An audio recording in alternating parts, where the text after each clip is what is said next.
This is it. This is episode 619, No Laugh Track podcast here in Minneapolis, Minnesota. I am Justin Severson talking this week to another headliner who's been here. We've lost count. They're all some of my favorite episodes. Yeah. Anthony Devito is here. Yeah, man. Always great to see you, man. I look forward to this as part of the weekend. I appreciate that. I do. I didn't count back how many times, but what was the first year you were at Acme? 20. You must know. I do. 2017. 2017. Because I think I had just done the Late Show with Colbert. I had this rip and run where I did like the Late Show and then a Comedy Central half hour, when both those things really mattered. And I remember on the heels of that, and I remember at the time being like, oh, it's happening, because Acme, obviously, it's Acme. It's one of the best clubs in the country. And so those two things, and then like my agent at the time, I had an agent. Things were going so well for a little while. And he was like, he sent the offer in for I like couldn't believe my eyes, and I was like, wow. And so it was 2017, because I remember it because it was very important to me. That's great. So so that's been, is that 9 years now? Uh-huh. Wow. Uh-huh. Wow. I know. So long. I know. Here we are. Now you're bringing your second year in a row or second trip in a row. You've brought your own feature. Yeah. Wilfred hit me up. First time was my wife, and she crossed the line a number of times, so never again. Wait, are you now engaged to Wilfred? Or Yeah. What's going on? Now I'm marrying Wilfred Padua. Okay. I am marrying. I've switched gears, and I've gone male Filipino. Well, I remember you told me the last time it was August 2023, and we talked about how you had been married in June, but you didn't have your birth certificate at the time, so it wasn't quite official, and you were going to go to St. Paul. Yeah, we did. And get married officially. Yeah, we did. So you did? We did. Last time I was here, we got married.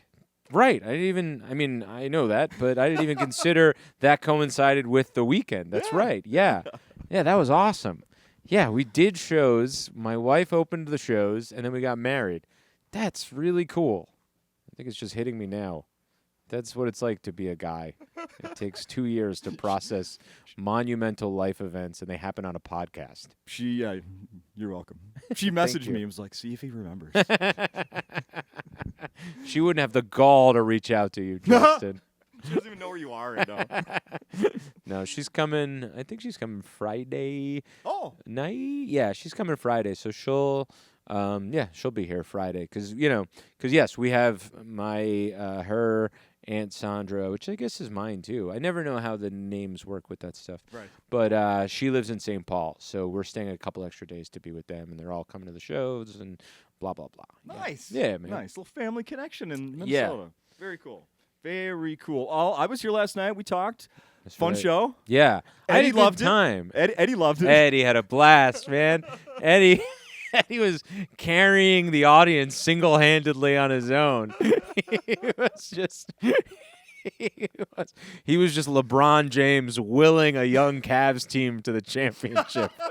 It was awesome, man. Come on, guys. This guy's got it together. Yeah. Let's go. He really was like, I know some of this is new, but it's pretty worked out, guys. Are you not hearing what I'm hearing? He was great.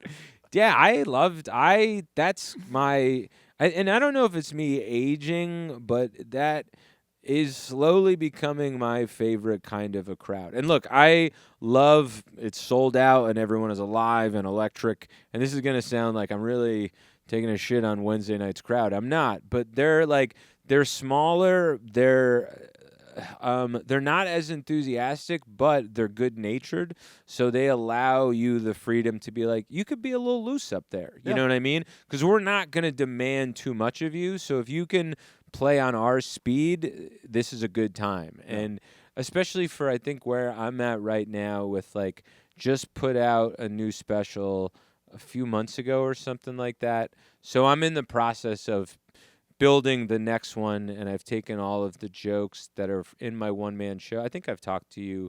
Have I talked to you about the one-man show about my dad and stuff? So, I mean, we talked about that story. Okay. But you doing a one-man show, I think you kind of started... Were you already doing that, or did you? Yeah, I was doing it, but I want to get the jokes that are within the show just kind of stand-up proof or just on that level. So I've taken those out, and I'm just doing them as like a 25 or okay. so minute chunk, which is what you saw last night. Okay. Yeah, so they were perfect for that. You know what I mean? Perfect for like the tightening bolts and then like working a little bit more new stuff. I really enjoyed myself last week. But, let's talk about that for a moment. The Please. one-man show that you were doing. Tell people what that was. Oh, right. Yeah, of course. So the show is about, so my dad died when I was a baby.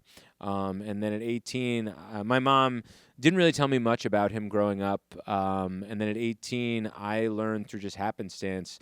I was playing pickup basketball, and there was a guy there that turned out to be my cousin. I went home to tell my mom, who had never really told me anything about my dad's side of the family, and she kind of had to come clean about who my dad was.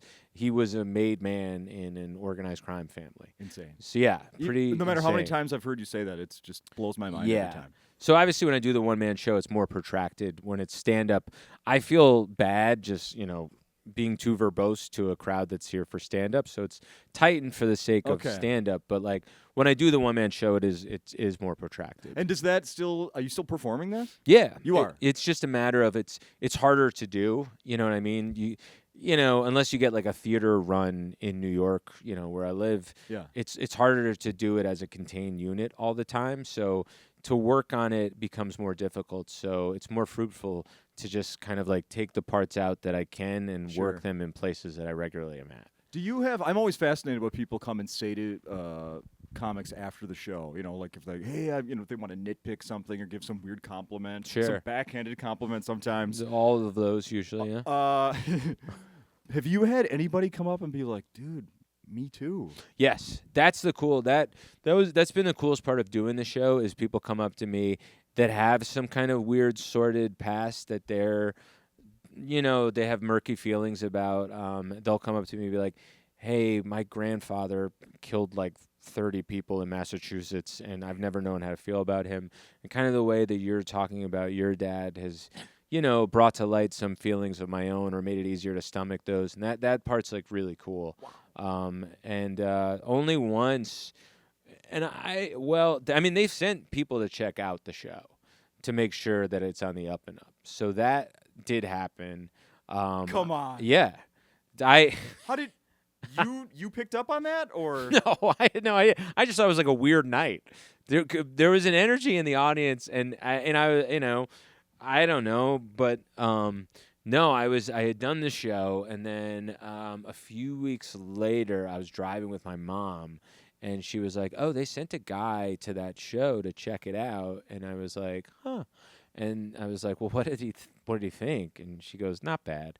Which hurt, but because I think they were worried, and not that the entirety of my family, you know what I mean? I think they were worried, I think, that I was angry or vengeful or what it was going to be, and I think they were probably, I don't know, pleasantly surprised is probably too much of an overstatement, but I think they were relieved that it was more of like a sad guy processing his feelings. He's kind of sad. I don't even want to talk about it. Yeah, in a way that they were like, I think is funny. I don't know. Like it seemed kind of funny. But then I did have there. Are we sure this is the kid? yeah. I had to see a different show, right? Because that wasn't a comedy show. It couldn't have been.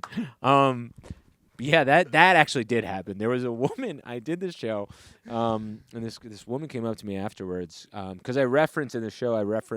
There was a book written about my family, and I don't reference the book by name, but I kind of paraphrase excerpts from it.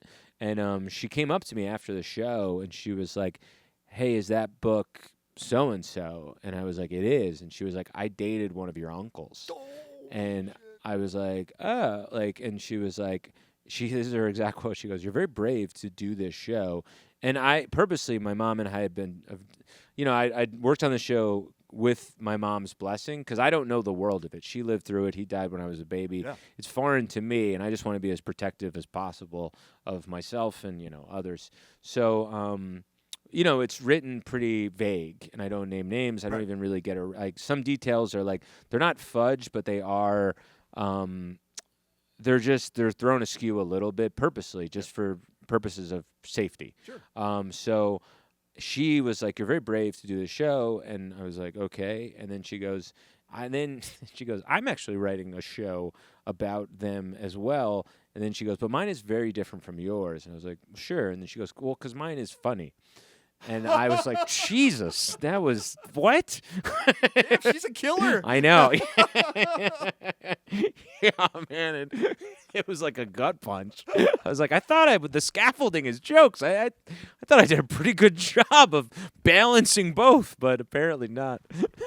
Jesus, what's her background? I Holy know. crap. It was brutal, man. Wow. That's incredible. There were I had a vision of like I used to watch when everybody was talking about Scientology 10, 15 years ago. I'd watch all those shows and there'd be like somebody following Leah Remini down the street because she was talking too much. Right? Yeah. There's Anthony looking over your shoulder.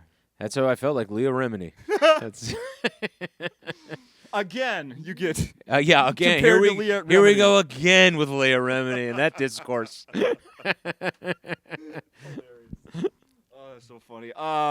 As a New York comic, I want to know what do you know about that movie that came out this week or next week or last week, or is this on the Bradley Cooper one? Oh, the Will Arnett. Yeah, Will Arnett, Bradley Cooper. You know anything about it? I don't know much about it. I know it's is loosely based on an UK comic Apparently, who was going through a divorce or was estranged from his ex-wife and then does stand-up, and she's in the crowd and she sees him and rekindles their relationship. I know they filmed a lot of it at the Cellar, and I think Minnesota's own Chloe Radcliffe is in it. Correct. I believe. Yeah. But yeah, I don't know too much about it. You didn't wander onto the set as an extra or anything? I tried my damnedest, but they wouldn't have me. No, I did not. It seemed like Bradley Cooper was running a pretty tight ship, and they wanted no parts of me there. I was reading, but that goes back years, that beef between me and Bradley, of course. Yeah. When Should we talk about that? No, let's not talk about I don't. It's old hat for the people at home. It's true. They don't want to hear it again. I read a critique of that movie saying that, basically, like what happens to what you said. Like he's getting divorced, I guess, Right. and is by himself and just wanders into a comedy club and gets up on stage, and then that comedy club just happens to be like the Comedy Cellar, where he gets on and like starts doing sets. Like you're laughing because how unrealistic is that? Of course, man. I mean, the audition process alone would be the movie. Right? Yeah. Oh my God, that's so funny. That I think I'll just do this, and then what? Estee's there, and she goes, "He's amazing." Like that's crazy. Yeah. It's tough. I don't think I've ever. Maybe King of Comedy, the old Martin Scorsese movie. Oh wow! But I've seen that in so long. Yeah, it's been a while for me too. But and people talk about Punchline though as a pretty accurate stand-up movie. Yeah. But Funny People was, but that felt more about the world of LA and TV writing. But it's tough because the process is so laborious in order to get past at these prestigious clubs and work there that it's not eventful for a fast, you know what I mean? No. You have to truncate it for the sake of just attention span. Very similar to the one-man show in Stand, you know what I mean? Where you're just you can't just unfold these parts because it's not that interesting. But I don't know. I bet there's ways to do that would be compelling. I just think it hasn't been broached yet. Yeah. Is this something you'll go see? Probably not. I still watch a lot of specials just for inspiration. I find it's just helpful to write. But watching a movie about stand, I think if I was a younger comic or not doing it, it would be like catnip for me. But being in it, you're I can't. I can't watch more of stand-up. Yeah. But I like actually watching people do stand-up. I love. In person or on will you in watch person, on your phone? Watching phone. I usually listen more than I do at home watching specials. But especially driving one-nighters. And I think as you go on with it too, it's I don't know. It's just it's a more inspiring. I found it to be a lucrative way to write. Not stealing people's material. I was gonna say, but a lot of people don't because they're I don't want to accidentally steal an idea. No, I think it's just my mind is I don't know. It gets pretty hard to start the car up that is my brain. So listening to someone be creative, exactly. does help. Yes, it's really just that. It gets my juices flowing because otherwise, my brain, I will not have one thought for a week. If leave me to my own devices, I will not have a single thought for a week. Probably longer. I think I'm being. Yeah. Well, sometimes that seems nice, right? Yeah, I look. I don't mind it. I enjoy myself. You know, parts of me I don't like everybody else, but for the most part, I like it in here. I want to share with people that so at the show last night, also in attendance was a former multi-time podcast guest, Derek Hughes, who's a magician. And I got to watch him do a card trick.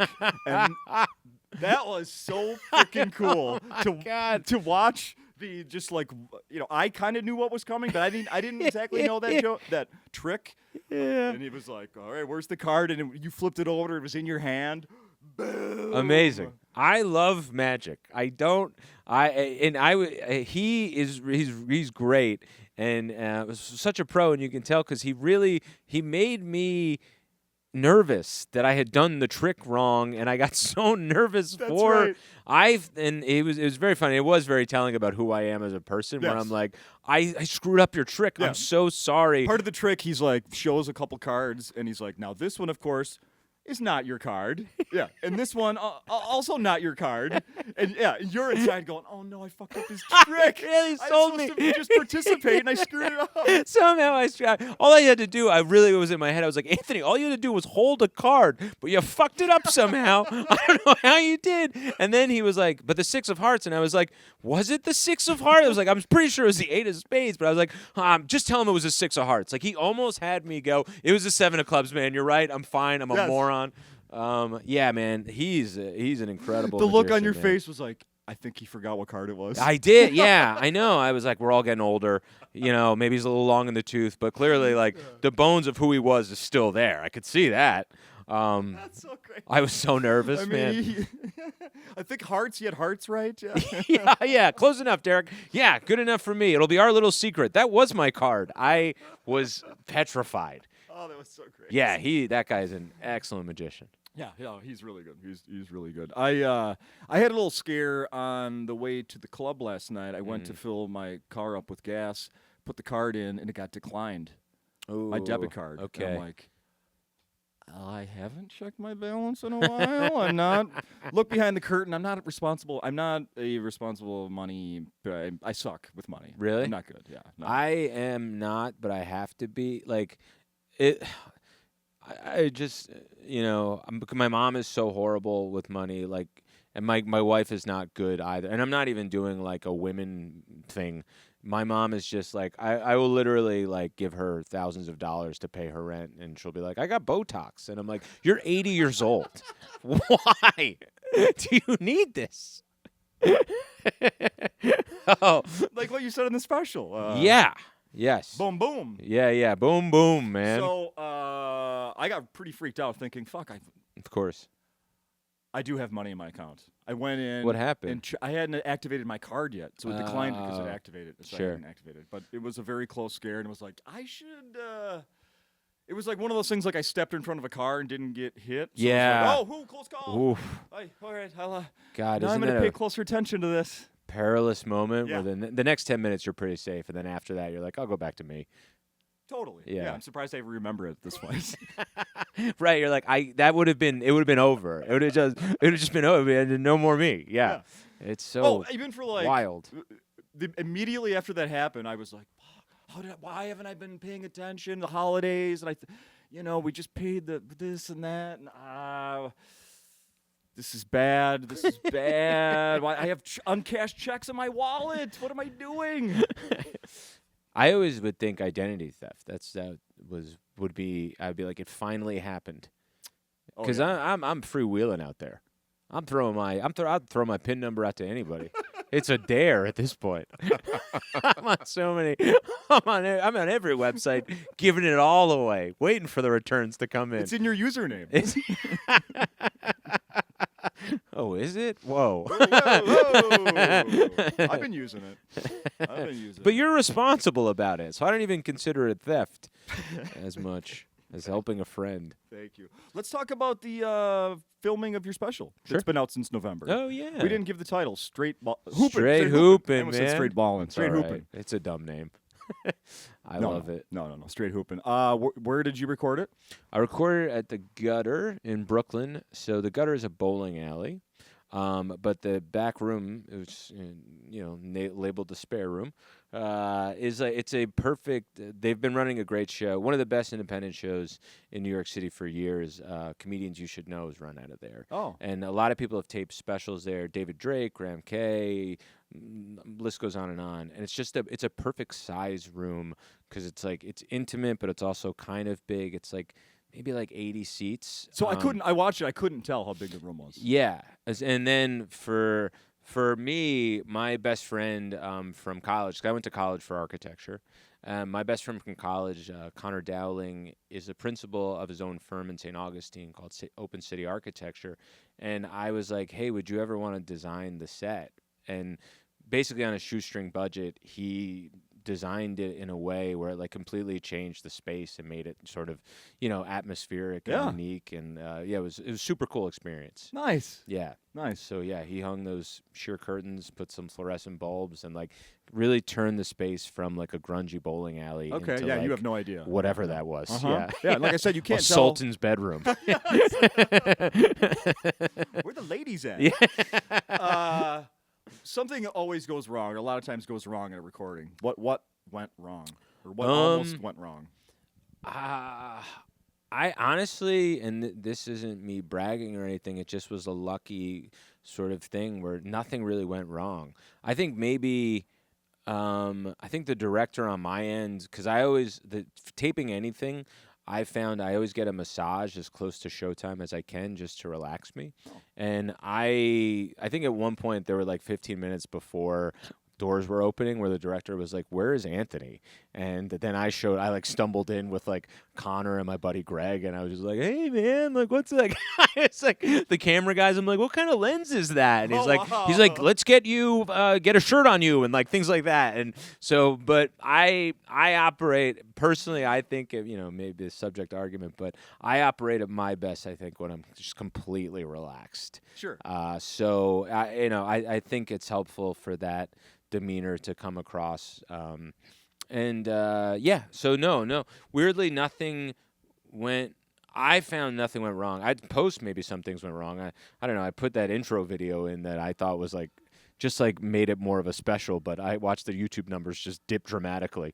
Oh no. It's okay. It's just, a choice that I made that I regret. How about when you're talking to your wife during the special? I love that. Yeah. I don't know if people would, but I love that because that shows you our dynamic and also some authenticity into who I am as a person. Yeah, I think outside of the joke. So I was very happy with that. Okay. Was there any ever we should take that out, and you're like, no. I wasn't sure. She said we should take it out. My manager said we should take it out. The director, Mike Babrinsko, really had a vision for what he saw the special as. He was like, I think given the space and the way he was shooting it and the performance, nowhere near as along those lines, but he had a vision in his head of Zach Galifianakis live at the Purple Onion that has this sort of rougher, anything is kind of happening feel. Uh-huh. So he was very adamant that stays in because he was it really captures the tone of what this night was, and it seemed kind of this familial event. Makes sense. Yeah, makes sense. So I was with it. Are you? I think I know the answer. You're doing a podcast now. What's that one called? Yeah, welcome to Talktown. Yeah. We're seeing if we're gonna keep doing it. It's just scheduling things are getting difficult. Greg lives in New Jersey. Okay. Allison doesn't want to do the podcast anymore. She's just too busy. No ill will or anything like that. Yeah, sure. So we're figuring out the inception of it was fun. It's just so hard to stay on theme with these things. The inception of it was you would come on and your gripes about society, whatever they are, and how you would change them to make a fictional world that's better than the one we live in, called Talktown. Yeah. But man, is it hard to stay on theme. That's podcast. Yeah, right. Yeah, that's. Part but of it. I'm enjoying doing it, so I'm happy to keep doing it. It's just a matter of can we keep doing it with scheduling and stuff like that. Sure, yeah. sure. I want to encourage a positive thing in the world. All right, Please, Anthony. So this is my suggestion, based on something that happened when.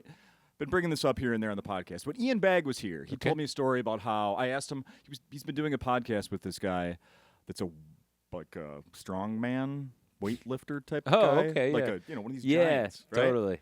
And I'm like, how do you know him? And he goes, well, he was an actor on Righteous Gemstones. I liked what he did. I looked him up on social media and sent him a message. Wow. And they just became friends. And they're like, hey, we should do a podcast. Wow. So I want more people to do things like that. Yeah. Send just a random message to someone whose work you like or them you think they like. Just something. I want to know, would you ever do that? Have you? Or have you ever gotten one? Yeah. So I was just talking to Wilford about this. Oh. Usain Bolt followed me. Stop. Like a month or two ago, I immediately wrote him a message, and I was like, hey, man, big fan. You know, people actually call me the fastest man alive. And then he unfollowed me immediately. Yes. Yeah. So your shit theory doesn't work, Justin. The world is a horrible and cruel place, and Jamaican sprinters are not as polite as they seem. Oh, my God. Yeah, and I was so excited. As quick as he is on the track, did he unfollow me? Oh my God! I thought I wrote him like a lighthearted, charming thing. It was, yeah, man, it was dark. Well, I guess it can backfire. Huh? Like, maybe they don't want to all be friends. Holy shit! I will say, Wow.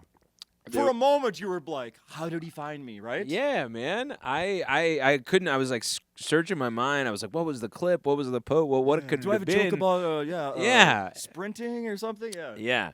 No, I mean, obviously, years ago with the band Train, that worked out in my favor. But this Oh, was, that's right. yeah. But Usain Bolt was not with it, man. That's right. But Did you met those guys from the cruise that you went on with them? Or no, I did this like years ago. The first TV thing I ever did was called Gotham Comedy Live Oh, sure. on Access TV. Yeah. They were on their tour bus and happened to be watching it, and were like, that guy's great, tweeted at me, and then I thought it was a guy named Train, and then I looked and I was like, millions of followers. Drops of Jupiter? No.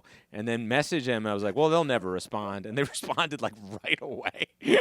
And they were like, yeah, man, you're awesome. Come to New York. Let's do the whole thing. And then that blossomed into a friendship that exists till this day. Yeah. Yeah. I saw the video that they helped right. with for They to made a promote the promo special. video. Dude, so to promote the special, I did all these like fake how to promote a special videos, and one of them was get a celebrity cameo. And Pat Monahan from Train not only followed through, he was like, oh, I'm going to have the whole band do it too. Their keyboard player, Jerry Becker, awesome dude. They did it together. There's like 9 videos of on my phone of different takes from them. Oh, wow. Yeah, they printed something out at one point. I was like, I don't even know where you did that. How do you print anything these days? They like printed out a paper that had Anthony DeVito on it, and then they like burned it in front of like the camera, and they were like, "That's what I think of this guy." Oh my They sent so many options. My editor was like, "I don't know what to do," and I was like, "I didn't even think they would do a video." And Pat was like, "We'll probably cancel a date to just focus on doing this promo video." They're so We're postponing our album. yeah. They're great guys, man. Wow. Yeah. Wow. Wild. Well, would you ever reach out to somebody whose work you respect? Yeah, I have no Do you problems. have that in you? You do? Yes, absolutely. I think as you get older too, because you feel like, hey, they should know this in case anything happens. You also lose that sense of ego where you're like, it's no sweat Well, up. that's kind of what I'm asking. Yeah, like you're not. Yeah. Like, No, not at all. Like, some people would be like, "Oh, it's embarrassing to tell someone I think they're." No. Yeah. I want people, because I know how I feel when someone tells me and how much Absolutely. it means to me. So I'd want somebody else to have that same feeling. Yeah, of course. Yeah, for sure. I'm trying to think of anyone. I haven't done it in a while. I mean, like, but this was meeting him. Cold call sort of messaging. I haven't, only Usain Bolt, but maybe I'll try my hand at other sprinters. Maybe I'll give Noah Lyles a shot and see if he likes my work. Now I'm going to keep asking this because what if like Usain Bolt like has a comedy thing, like like there's more. What do you mean? Like like he's following a lot of comedians. I don't know. Oh, like, I'll did be you look and see? devastated if he's following others and just rescinded his on mine. I know. I need I'll to be know. destroyed, Justin. I need to know. Well, there was something happened with a player on the New York Knicks. I mean, this isn't so much an accidental thing, but so there's an annual basketball tournament called the Big Wilkowski in New York City, and all comics playing it. Like it's humongous. Okay. And Tyler Kolek, who is on the New York Knicks now, one of the comics trains him.